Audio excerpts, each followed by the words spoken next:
If you're straight off the tools, you probably know your subject inside out.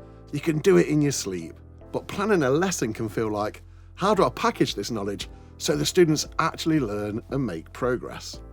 Well, today I'm giving you a repeatable structure you can use tomorrow.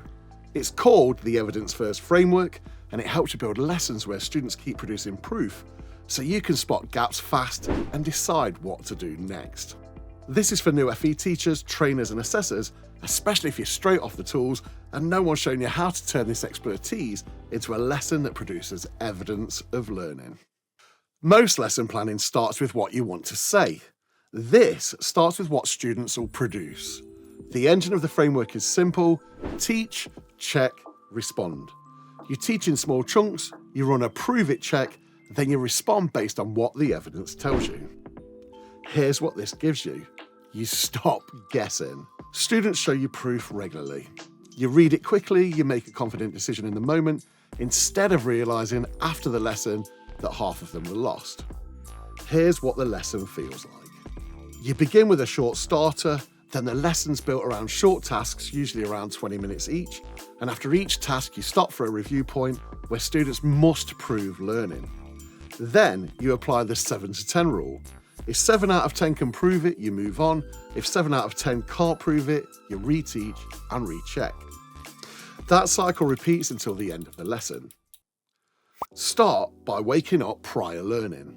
Keep it short and concrete. Ask, what do I want them to recall or use from last week, work placement or real life, and decide how they'll show it to you in 2 to 4 minutes.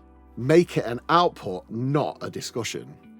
3 retrieval questions, label a diagram, match key terms, correct a worked example. You're talking about a baseline, and that baseline protects the rest of the lesson. Now, set the destination.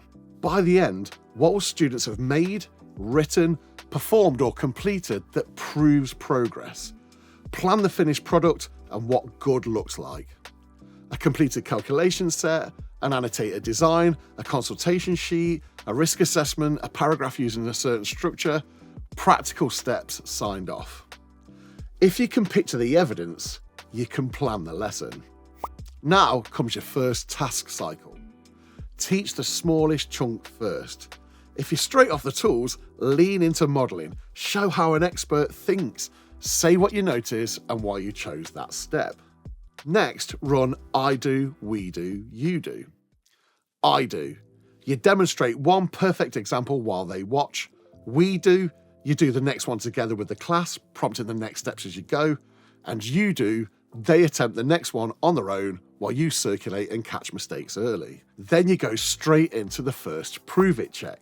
You want one check that tells you if most students are ready to move on, and it should only take about 60 to 90 seconds. Plan the exact question or task and decide how you collect responses quickly. You could use mini whiteboards, a 1-question Microsoft form, show me your first step, or a 1-sentence summary. This is where you trade I think they get it for I can see it. And use your rule. If 7 out of 10 students can't prove it, you reteach. Keep it to 3 to 5 minutes. You don't need to restart the whole lesson. Remodel using different words, swap to a new example, or use guided practice with prompts. After the rescue, recheck quickly and let the evidence decide. If 7 out of 10 students can prove it, move on. Add the next small chunk. Keep the rhythm. Explain, model, and then get them producing something. Now, task cycle 2. After the next task, run another quick check. Ask, what will students produce right now that shows you that they can do the new step without you? First 2 answers, first paragraph, first section of a plan, first stage of a practical outcome, first screenshot upload. You're looking for a clear signal. If the signal's weak, you respond. Now you run a longer practice task. This usually takes up one of your 20-minute blocks. Make it structured enough that you can intervene early. Plan 3 things: what students are doing, what you're doing, and where you'll pause for a check.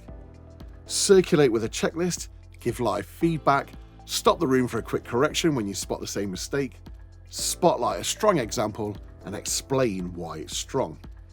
Guided practice is where you shape habits.